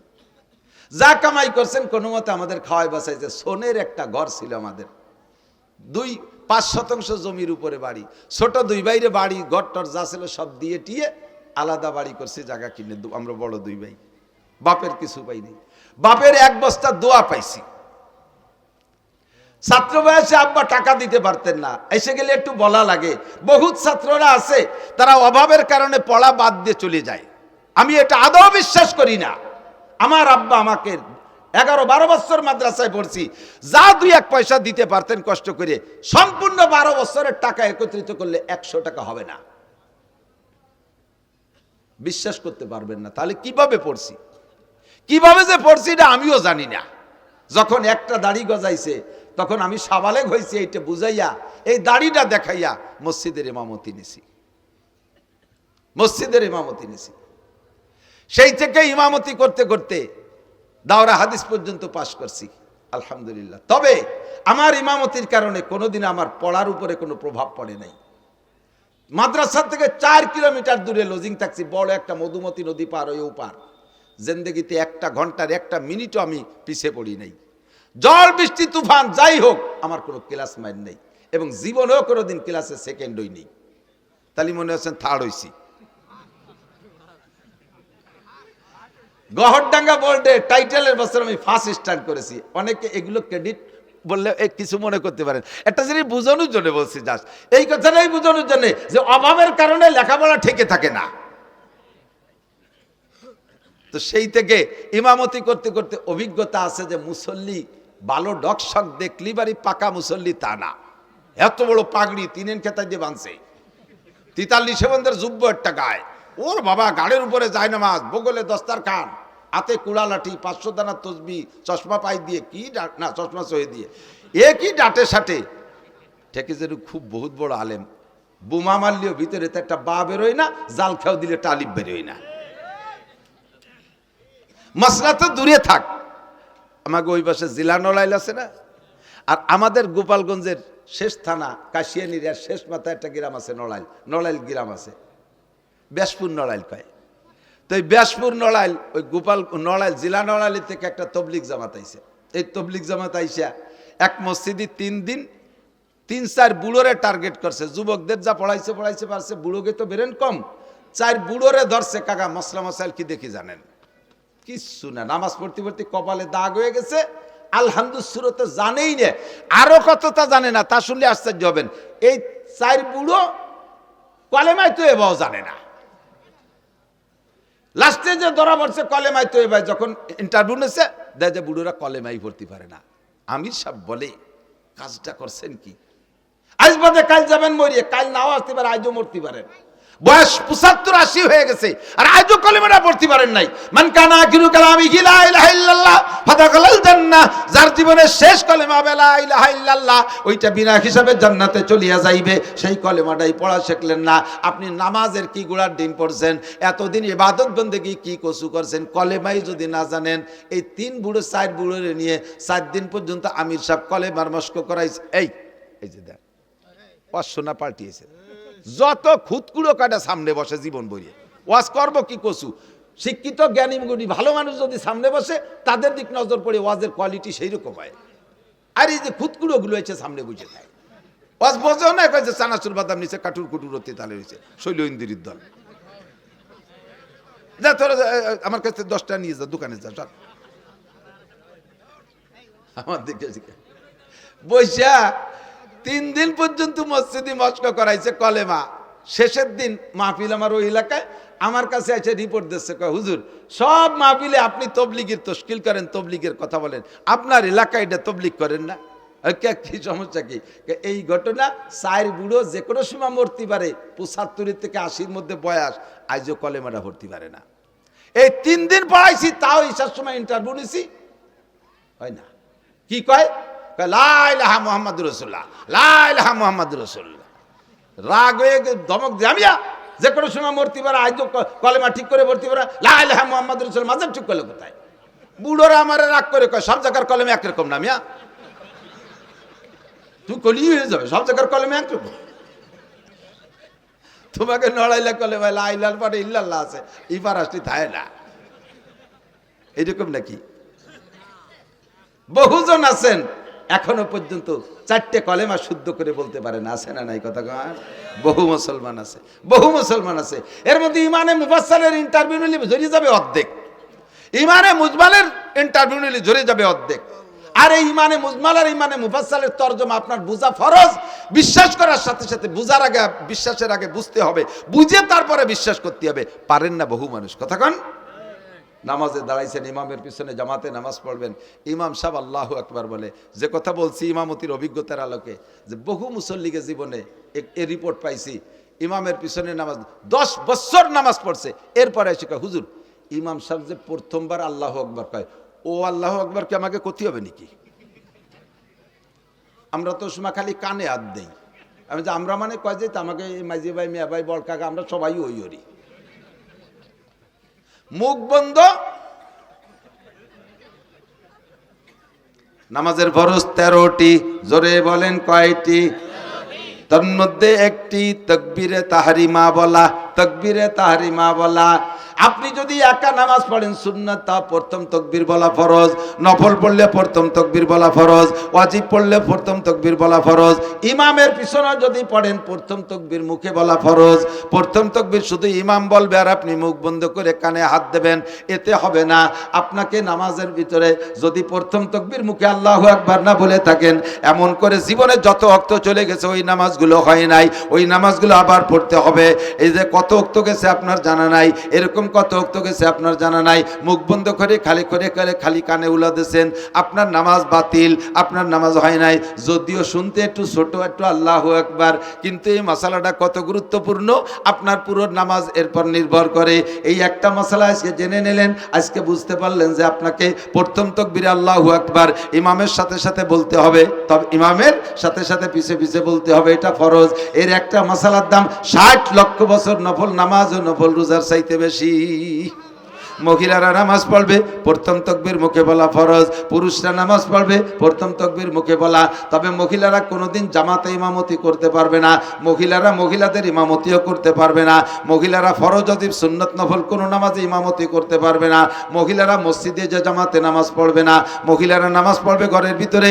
মহিলারা যত নির্জনে নামাজ পড়বে তত তাদের নেকি বেশি, আর পুরুষও যত ওপেন ফিল্ডে নামাজ পড়বে বড় জামাতে তত তাদের নেকি বেশি।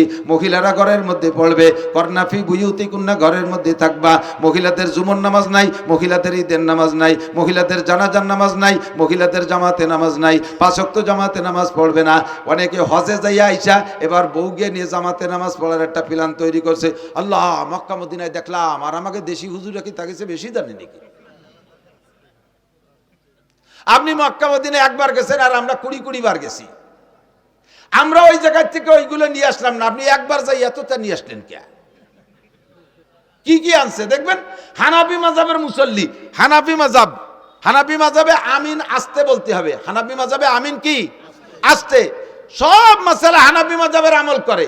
হজেতে আসার পরে এবার ওই মক্কা মদিনায় শুনছে আমিন জোরে কইতে, এই জায়গাটা খালি আমিনটা একটু জোরে না করতে পারলে পাল্টায় না। ইমাম সাহেব বলা দলিনকে ছেড়ে দিছে, আমিন বিটাগিরি দেখাচ্ছে। আপনি এরকম করলেন কে?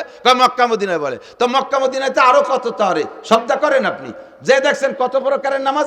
একদল কানে উলো দেয়ই না, হাজি সাহেবরা একটু সাক্ষী দেন।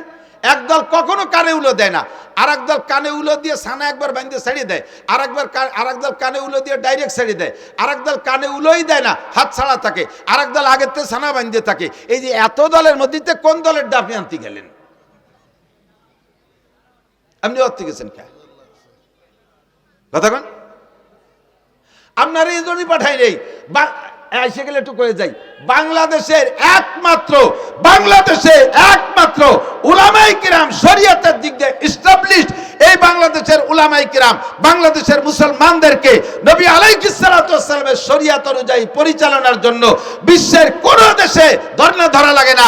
বাংলাদেশের উলামায়ে কিরাম জন্ম থেকে মরণ পর্যন্ত যে 6টা জীবন বলছি, সমস্ত জীবনকে পরিচালনা করার জন্য কুরআন হাদিসের ভিতরে থেকে গাইটা সমস্ত মশলা আপনাদেরকে দিতে পারে এ যোগ্যতাওয়ালা উলামায়ে কিরাম বাংলাদেশে ভরপুর। আর কেউ এখনো সম্পূর্ণ হতে পারেন নাই, ডাক্তাররা তো পারেনি নাই। বাংলাদেশ সরকার মেডিকেল সায়েন্সের কলেজ বিশ্ববিদ্যালয়ের জন্য কোটি কোটি টাকা খরচ করতেছে ডাক্তার বানানোর জন্য। যেই সরকারি ওই মেডিকেল সায়েন্সের কলেজের জন্য টাকা দিয়ে ছেলেদেরকে পড়ায় ডাক্তার বানাচ্ছে, সেই সরকারি ওই কলেজের ডাক্তার প্রফেসরের কাছে ওষুধ খায় না, উনি চলে যায় India, Madras, Chennai, Singapore, London, বাইরে যে ওষুধ খেয়ে আসে। তো তুমি যাকে ডাক্তার বানাইলে তারা কি গুড়ার ঘাস কাটতেছে? কি ডাক্তার বানাইলি যে তাদের কাছে তোমার আত্মবিশ্বাস যেন ওষুধ খাইতে? এখনো পর্যন্ত সেনাবাহিনী পূর্ণাঙ্গ হতে পারে নাই। সেনাবাহিনীর অফিসারকে আমেরিকা প্রশিক্ষণে পাঠাইতে হয়, ইন্ডিয়া পাঠাইতে হয়, চায়না পাঠাইতে হয়, সে জগতে কোটি কোটি টাকা খরচ হচ্ছে, এখনো পর্যন্ত সেখান থেকে সুফল আসে নাই। একটা অস্ত্র বানাইতে পারে না, একটা ড্রোন বানাইতে পারে না, একটা বন্দুক রাইফেল বানাতে পারে না, একটা গুলি বানাতে পারে না, একটা সুর ভাষা ফুটো উঠতে দিতে পারে না। কতক্ষণ কোন মেশিন বানাতে পারে? আল্লাহর রহমতে বাংলাদেশের উলামায়ে কেরাম শরীয়তের এ টু জেড তৈরি করতে পারে। এর জন্য বিদেশে মক্কা মদিনায় যাওয়া লাগবে না। নিজেরা পারেন না বলে মনে হচ্ছে হুজুররা পারে না, তাই মনে হয় না। আলমারি কিছু আল্লাহ নাফসিহি। আমি মাঝে মাঝে কই না তামাশা হয়ে একেবারে সচক্ষে দেখছি। যাইতেছি আমি চট্টগ্রাম, ঢাকা থেকে ফ্লাইটে যাব, এয়ারপোর্টে ঢুকছি, দেখি যে বাংলাদেশি টাইগাররা বিদেশে যাচ্ছে। টাইগার ক্রিকেটের টাইগার। এই বুকি পতাকা, পিঠি পতাকা, মাথায় পতাকা, ক্যাপে পতাকা, প্যান্টে পতাকা, জাঙ্গি পতাকা, ব্যাগে পতাকা, সব জায়গা পতাকা আর পতাকা। আমি কই এ তো পতাকা কোন জায়গা যাবে? এই যে এমপি মন্ত্রীরা আগায় দিতে আইছে, বলতেছে বাংলাদেশের টাইগাররা শ্রীলঙ্কা যাচ্ছে হরিণ শিকার করতে, ক্রিকেট খেলতে। তো কয়দিনের ম্যাচ? কয় যে শ্রীলঙ্কা 2 দিন, পাকিস্তানে 3 দিন, ভারতে 2 দিন, 5 দিনের ম্যাচ। কি বলে 3 আর 2 5 আর 7, 1 সপ্তাহ। ওরা তো আমার চেনে, এই প্লেয়াররা, ওরা আমার কাছে দোয়া নিল যে হুজুর একটু দোয়া করেন যাতে এবার কিছু নিয়ে আসতে পারি। আমরা তো একটা ভাঙ্গা চার কাপও আনতে পারি না বিদেশের তে, এবার যাতে একটা কিছু নিয়ে আসতে। আমি দোয়া আল্লাহ যে আল্লাহ এবার যেন কিছু পারে। আমার সাথে একজন কয় হুজুর এই ক্রিকেট লাগার জন্য দোয়া আনলেন। আমি বললাম যে পাগল, বাংলাদেশ আলাদা কোনো জায়গাতে কিছু আনতে পারে না, ওরা এবার একটা কিছু আনুক, যা ওইরি আনুক, খেমছি ওইরি আনুক, চড়াচড়ি ওরে লাইথি ওরে জিতে আসুক, আসুক তো একবার একটু ভাষ্ট হইয়ে, কোনো দেশে তো ভাষ্ট হতে পারে না। পরে এক সপ্তাহ চলে যাওয়ার গেল, 10 দিন চলে যায়, 12, 13, 15 দিন চলে যায়, খবর টবর পাই না। এবার এই ক্রিকেট দেওয়া পার্টিতে জিজ্ঞেস করলাম যে এই যে অমুক তারিখে যে একটা টিম গেল বিদেশে হরিণ শিকার করতে, টাইগাররা, এরা আসলো কবে, কি দিয়ে কী রয়েছে, তা তো খবর টবর পাই না। কয় যে সব জায়গাতে ঠকিয়ে গেছে, পরে মনে হয় এদের ব্যানে টেনে চলিয়ে আসছে, জেনিটের হয়নি। আমার বাংলাদেশের হাফেজরা কোন দেশের থেকে ঠকিয়ে আসে না, কথা বলেন ঠিক ঠিক না? সারা পৃথিবীর যত মুহাদ্দিস আছে তার ভিতরে 1 নম্বর মুহাদ্দিস আমাদের বাংলাদেশে মাওলানা আব্দুল মালিক সাহেব, বাইতুল মুকাররমের খতিব সাহেব। কাজেই আপনি একা একাও যাইতে আমিনটা জোরে ঠেলিয়ে আনতে গেছেন কে? আমিন জোরে হবে না, আসতে হবে বাইতুল মুকাররমের খতিব সাহেবের কাছে শুনিয়ে আসেন। আসেন দাঁড়িয়ার মাঠের প্রধান মুফতির কাছে, জান ভাঙ্গা ঈদগাহ মাদ্রাসার মুফতি সাহেবের কাছে, আমরা সব ফতোয়া দিয়ে দেব, কোনোতে আল্লাহর রহমতে ওদিক যা লাগবে না, কথা কন। এবার তাকবীরে তাহরিমা আমিন বলা, এটা বলবে, আসতে বলবেন। আল্লাহ আমাদের হানাফি মাযহাবের মাসালা কি বলা হয়, সব মাসালাই তাকবীরে তাহরিমা বলা। এদিকে একটু আরেকটা খেয়াল করেন, তাহলে তাকবীরে তাহরিমা বলা আজকে থেকে যাদের জানা ছিল না তারা জেনে নিয়েছেন না, তাদের জিন্দেগীর 80 লক্ষ 60 লক্ষ বছর হায়াত পর্যন্ত যদি হায়াত পান আর নফল ইবাদত করেন, তার চাইতে আপনার একটা মাসালার দাম বেশি হয়ে গেছে। মাহফিলটা খুব ভরপুর কামিয়াব হয়ে গেছে। এর সাথে ছোট্ট আর একটা মশলা পেঁচাই গেছে, একটু না করে তো জাতিবাতি চিনা, আপনার অনুমতি দিলে বলবো। এই তাকবীরে তাহরিমা ইমামের পিছনে বলবেন, বলার সিস্টেম কি, আবার তা সে জায়গা ছোট্ট একটু চিকুন একটা মশলা আছে, বলবো। সেই মশলাটা হলো ইমাম সাহেব আল্লাহু আকবার বলবে, তো ইমামের যদি সুর বেশি হয়, সুর আলা ইমামরা একটু টাইনিয়ে সুর দেখে আল্লাহু আকবার সুর দিতে যে খানিকটা নি ফেলে। আবার জামাত যদি বড় হয় তাহলে পিছন পর্যন্ত তাকবীর পৌঁছতে হবে, জন্য একটু টানিয়ে কয় আল্লাহু আকবার। তো ইমাম আল্লাহ কয় আরে টানতিছে, আপনি মনে হচ্ছে অনুমতি দিয়েছেন, আপনি শটে মারিয়ে দিয়েছেন আল্লাহু আকবার। এ জায়গায় অ্যাক্সিডেন্ট কি হয়েছে মনে রাখবেন, ইমামের আল্লাহু আকবারের র শেষ হওয়ার আগে যদি আপনার আল্লাহু আকবারের র শেষ হয়ে যায়, আপনার ইক্তেদা সহিহ হয় নাই, ওই ওয়াক্তের নামাজ বাতিল। মাজলিসু ফিকিন খায়রুম মিন ইবাদাতি 60 সানা। এর একটা মাসালা শোনা এবং শিখা 60 বছর নফল নামাজ ও রোজার চাইতে কম না বেশি? জোরে কান, কম না বেশি? এই জন্য দোস্ত বলতে যে অনেক দুঃখ সরে চলে আসছে, আর কিছু মাসালাও বলা হয়ে গেছে, সাথে আর একটা মাসালা না বলে পারতেছি না। মশালার মধ্যে ঢুকলে খালি আমার ভেস্তেজের পড়াইতে মনে চায়, ওলামায়ে কেরামের কাছে চর্বিতে চর্বণ মনে হচ্ছে। আমি অনুরোধ করবো আইম্মায়ে মাসাজিদ যারা আছেন, মসজিদের ইমাম যারা আছেন, জুমার দিনে আপনি লম্বা লম্বা কিস্সা কাহিনীর বয়ান বাদ দিয়ে 2 পদ্ধতিতে বয়ান করতে পারেন। জীবনে কোনো দিন আপনার বয়ান ফুরবে না, জীবনেও কোনো দিন বয়ান ফুরবে না। এক পদ্ধতি হলো কোরআন শরীফের তর্জমা, ধারাবাহিক এক দার্সের তর্জমা, তফসির ভালো করতে যদি নাও পারেন কমপক্ষে সহিভাবে তিলাওয়াতটার তর্জমাটা মুখস্থ শিখে মসজিদে যে জুমার দিন কোরআন শরীফ দেখে দেখে এক দার্সে সূরা ফাতিহা থেকে নিয়ে আপনি তিলাওয়াত করবেন আর তর্জমা করবেন, দেখবেন মানুষ অত্যন্ত তৃপ্তি সহকারে শুনবে। কমপক্ষে আল্লাহর বান্দারা একটু আইডিয়া নেবে, আর আলহামদুলিল্লাহ সূরার মধ্যে কি পড়ি, এ কি ভূতির মন্ত্র না কি পড়ি, এর তর্জমা কি বুঝতে পারলে, তেলাওয়াতের যদি তর্জমা বোঝা যায় তাহলে পড়েও মজা লাগে, কতক্ষণ পড়তেও মজা লাগে। আপনি যখন সূরা ফাতিহা পড়বেন আলহামদুলিল্লাহি রাব্বিল আলামিন, এইটা কি পড়লেন তর্জমা জানেন না, টপাটপ করে পড়ে গেছেন, যদি আপনি বোঝেন যে আপনি কি বলছেন, আলহামদুলিল্লাহি রাব্বিল আলামিন, সমস্ত প্রশংসা আল্লাহর জন্য যিনি রব্বুল আলামিন, সারা জগতের প্রতিপালক। আপনি যখন সূরা ফাতিহার এই আয়াত পড়বেন, তর্জমাটা আপনার মাথার মধ্যে চলে আসবে, মনের মধ্যে একটা মজা পাবেন, কারণ আল্লাহ আপনার সামনে, আপনি আল্লাহকে বলতেছেন আল্লাহ তুমি রব্বুল আলামিন, সমস্ত প্রশংসা তোমার জন্য। এই কথা বলে ছেড়ে দেওয়ার পরে আল্লাহ আপনার সঙ্গে সঙ্গে একটা জবাব দিয়ে দেয়, আল্লাহ একটা জবাব দিয়ে দেয় কে হামিদানি আব্দি। আল্লাহ যে কি খুশি হয়, হামিদানি আব্দি, আমার বান্দা আমার প্রশংসা করছে। আল্লাহ জবাবটা দেয়, আল্লাহ জবাবটা দেয় আলহামদুলিল্লাহ। বলার সঙ্গে সঙ্গে আল্লাহ পাক বলেন আসনা আলাইয়া আব্দি, ওয়েলকাম, থ্যাংক ইউ, আমার বান্দা আমার প্রশংসা করেছে, যথোপযুক্ত প্রশংসা করেছে। আর রহমানির রহিম বলার পরে আল্লাহ জবটা কিন্তু দেয়, মালিক ইয়াউমিদ্দিন বলার পরে আল্লাহ কয় সাদাকা আব্দি, থ্যাংক ইউ বান্দা, সত্য কথা বলেছো। মালিক ইয়াউমিদ্দিনের মানে আপনি বুঝে নেন বিচার দিনের মালিককে। বিচার দিনের মালিক তুমি আল্লাহ, মালিক ইয়াউমিদ্দিন। এরপরে বলছেন, এ কথার পরে আল্লাহ কয় সাদাকা আব্দি, বান্দা সত্য কথা বলেছিস। বিচার দিনের মালিক ডক্টর ইউনূস না, বিচার দিনের মালিক তোদের প্রেসিডেন্ট প্রধানমন্ত্রী না, বিচার দিনের মালিক তোদের বাংলাদেশের হাইকোর্টের সুপ্রিম কোর্টের বিচারপতি না। আরে বিচার দিনের মালিক জোরে বলেন কে? মালিক ইয়াউমিদ্দিনের মধ্যে তাই বলছেন, কথা কি মনে থাকবে? এরপরে বলছেন ইয়্যাকা না'বুদু ওয়া ইয়্যাকা নাস্তাঈন, আল্লাহ ইবাদত তোমারই করি, ইয়্যাকা না'বুদু তোমারই ইবাদত করি, ওয়া ইয়্যাকা নাস্তাঈন সাহায্য চাইলে তোমারই কাছে চাই। জোরে বলেন সাহায্য কার কাছে? দুনিয়ার কোনো রাজা বাদশার কাছে চাই না, কোনো কোটিপতি শিল্পপতি রাষ্ট্রপতি ভগ্নিপতির কাছে আমরা সাহায্য চাই না। নাস্তাঈন আল্লাহ তোমার কাছে সাহায্য চাই। এই আয়াতটার মধ্যে দুইটা অংশ লক্ষ্য করেছেন নাকি? একটা হলো ইয়্যাকা না'বুদু তোমার ইবাদত করি, আর একটা হলো ওয়া ইয়্যাকা নাস্তাঈন আমরা সাহায্য চাই। আয়াতটার ভিতরে দুইটা অংশে আল্লাহকে হাজা বাইনি ওয়া বাইনা আব্দি, এই আয়াতটার মধ্যে দুই ভাগ হয়ে গেছে, অর্ধেক আমার আর অর্ধেক বান্দার। ইয়্যাকা না'বুদু আল্লাহর, নাস্তাঈন সাহায্য চাই আমার জন্য। আল্লাহকে এই আয়াতটা দুই ভাগ হয়ে গেছে, অর্ধেক আমার আর অর্ধেক আমার বান্দার। ওয়ালি আব্দি মা সালা, কাজে আমি জবাব দিলাম, আমার বান্দা যা চাইতেছে সাহায্য সব আমি তারে দিয়ে দিলাম। এরপরে কি সাহায্য চাইবেন? একটু সাহায্যের নাম কোন? সাহায্য কি চাইছেন আপনি? বলছেন ইহদিনাস সিরাতাল মুস্তাকিম। আল্লাহ বাংলাদেশে দলের অভাব নাই। আমলিগ, বিএনপি, জামাত, জাতীয় পার্টি, ৮৮ চন্দ্রবাড়া, মানিকগঞ্জ, সুরেশ্বর, ভোজেশ্বর, ইনায়েতপুর, বাহাদুরপুর, শরীয়তপুর, মাদারীপুর, ফরিদপুর, তবলিগ, সরমনাই, এতাতি, ওয়াজাতি, হিজবুত তাওহীদ, কাদিয়ানি। এরপরে এবার হইছে এবার আবাল সরকারে ফাউল সরকার। আবার একটা ফাউল সরকার, কথা কন না কেন?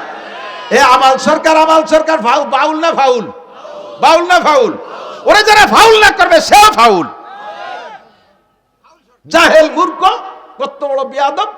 আল্লাহরে কয় কি? আল্লাহ কি মুখ দিয়ে কথা কয় না পাছাই দিয়ে কথা কয়? সাড়ে শয়তান, তুই যাইছ আল্লাহর সাথে, সে দেখা হবে কোন জাত দিয়ে কথা কয় তোরে দেখিস। আর আমার সামনে পড়লি তো হাসরের মাঠে ওর সাথে বাড়ি বাড়ি লেগে যাবে। এখনই যদি ওরা পাই, ওর কিছু হলি একটা আমি করবো, তাই আমার জীবন থাকুক আর না থাকুক। কথা বলেন? রেডি? রেডি? কোন বাউল ফাউল চুল আলার কোন খানা ভাঙ্গার মাঠে হবে না। ভাঙ্গার জনগণ মর্দে মুজাহিদ। ইয়্যাকা না'বুদু ওয়া ইয়্যাকা নাস্তাঈন ইহদিনাস সিরাতাল মুস্তাকিম। আল্লাহ এত দলের মধ্যে কোন দল যে সঠিক তাই তো বুঝে পারতেছি না। আল্লাহ যে আসে সেই সুন্দর করে বুঝায় কি আমরা সঠিক, আমরা তো বুঝে উঠতে পারতেছি না। দলের তো অভাব নাই। আল্লাহ কোন দল গ্রহণ করব? কাজে ইহদিনাস সিরাতাল মুস্তাকিম, তুমি তো জানো সঠিক দল কোনটা, ওই সঠিক দলের অন্তর্ভুক্ত আমাকে বানাইয়া দাও। আল্লাহ তোমার কাছে অনুরোধ, আমি তোমার কুদরতি কদমে পড়ে দোয়া করি, আল্লাহ গায়রিল মাগদুবি আলাইহিম ওয়ালাদ-দাল্লিন, সঠিক দল তো চিনেই দিবা, সঠিক পথে চালাবা। তবে গায়রিল মাগদুবি আলাইহিম মানে ইহুদি।